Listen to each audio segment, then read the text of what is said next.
প্রথম যে কলটা আপনি করলেন কাস্টমারকে, সেটা খুবই ইম্পর্টেন্ট সম্পর্কের জন্য। সেই সম্পর্কটা হয়ে গেল, সেই আস্থাটা হয়ে গেল। কাস্টমার বুঝে ফেললো, নিশ্চিত হলো যে না, আপনি ঠিক পরিচয়ের লোক, অন্য কেউ না। আমি অনেকগুলো সার্ভিস সেবার এক্সপিরিয়েন্স করেছি। আমি একটা গল্প বলি আপনাদেরকে। গল্পটা হলো এই যে আমি এই গত মার্চে আমার দুটো এসি সার্ভিসিং করার জন্য একটা অর্ডার প্লেস করেছিলাম।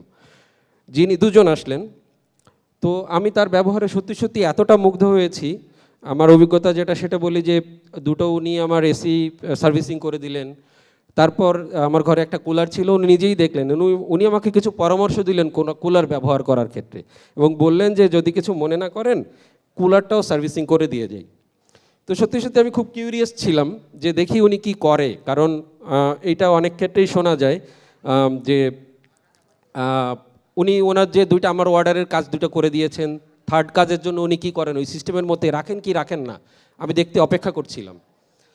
তো আমি খেয়াল করলাম যে যখন আমি বিলটা পেমেন্ট করতে যাচ্ছি, তখন উনি 3টার বিলই নিয়েছেন সার্ভিস সিস্টেমের মধ্যে। আমার এত ভালো লেগেছে যে এই যিনি সার্ভিসটা আমাকে দিচ্ছেন এতটা অনেস্ট যে উনি কিন্তু এটা আলাদা করে নিতে পারতেন যে 2টার বিল আমি সিস্টেমের মধ্যে দিব, থার্ডটা আমি বাইরে ওনাকে অফ দ্য সিস্টেম পেমেন্ট করব, সেটা কিন্তু উনি করতে পারতেন। তাহলে হয়তো তিনি বেশি লাভবান হতেন, কিন্তু ক্ষতি হতো সেবার। তিনি সেই কাজটা করেননি। আমি এই কর্মীকে স্যালুট জানাই। আমার তার নামও মনে আছে এখনও। আমি আপনাদেরকে তার নামটা বলি, তার নাম মোহাম্মদ হুসাইন।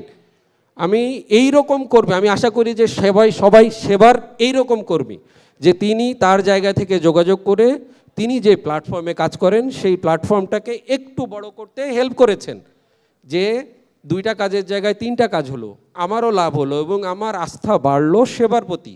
আপনারা সেই আস্থা বাড়ানোর জায়গা কাজটা করবেন যোগাযোগের মাধ্যমে। আমি মন্নুর সঙ্গে সঙ্গে আরেকজনের নাম বলবো চিন্তা করে এসেছিলাম। আজাদ প্রোডাক্টসের একে আজাদ সাহেবের কথা সবাই জানেন, যিনি বাংলাদেশে রত্নগর্ভা পুরস্কার চালু করেছেন। এতটা ডিজিটাইজেশন যদি না হতো তাহলে আজাদ সাহেবও হয়তো অনেক উপরে যেতেন, কার্ড, ডায়েরি ইত্যাদি ইত্যাদির মাধ্যমে। আপনারা খেয়াল করেছেন যে ওনারও কিন্তু একটাই সম্পদ ছিল, রিলেশন, কাস্টমারের সঙ্গে রিলেশন। তিনি আপনি জানেন যে আজাদ সাহেবকে নিয়ে কিন্তু একটা মোবাইল কোম্পানি মনে হয় বিজ্ঞাপনও করেছে, যতদূর আমার মনে আছে। দেখুন, এই রিলেশনটা হচ্ছে গিয়ে ওনাকে এগিয়ে দিয়েছে। এই রিলেশনটাই সবাইকে এগিয়ে দেয়, এই রিলেশনটাই আপনাকে এগিয়ে দেয়। আমি আদনান ভাইয়ের সঙ্গে গত পরশুদিন কথা বলছিলাম, সেবার আদনান ভাই সিইও। উনি আমাকে ধারণা দিচ্ছিলেন, আমি জানতাম না এতটা, যে সেবার অনেকেই এখন মিলিয়নস অফ টাকা আয় করে, তাই না? লাখ লাখ টাকা আয় করে বছরে। দেখেন, সেবার সঙ্গে আপনি থাকবেন, শুধু সেবাকে বড় করবেন, আপনি নিজেও অনেকখানি বড় হয়ে যাবেন।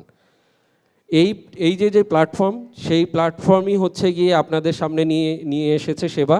এবং আপনাদেরকে আরেকটা কথা বলি, এই যে সেবা কিন্তু শুধু বাংলাদেশের রিনাউন কোম্পানি না, সেবাকে এখন অনেক দেশ থেকে অনুকরণ করে। অনেক দেশ থেকে আমার জানা মতে সেবা কর্তৃপক্ষের সঙ্গে যোগাযোগ করে যে তারাও এই সব সার্ভিস লঞ্চ করতে চায় তাদের দেশে। আপনারা চিন্তা করেন যে এত বড় একটা ইনোভেটিভ আইডিয়ার সঙ্গে আপনারা আছেন, যে ইন্দোনেশিয়া, মালয়েশিয়া এরকম দেশ থেকে ওনাদের সঙ্গে যোগাযোগ করছে যে তারাও এই সার্ভিসটা কপি করতে চান। বারবার সেই একই জিনিস চলে আসে যে আপনারা হচ্ছেন শক্তি, আপনারা এই সেবাকে এগিয়ে নেবেন। আমি ছোট একটা পরামর্শ একটু বলতে চাই, যে কাস্টমারকে যখন আপনি ডিল করবেন সেই সময়ের একটা পরামর্শ। আপনারা কে ট্রু কলার ইউজ করেন? অনেক হাত আছে।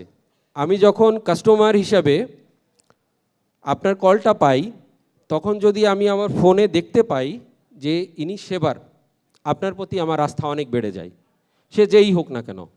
আমি দরজা খুলতে ভয় পাই না, বা কাস্টমার যিনি সার্ভিসটা নেন তিনি দরজা খুলতে ভয় পান না।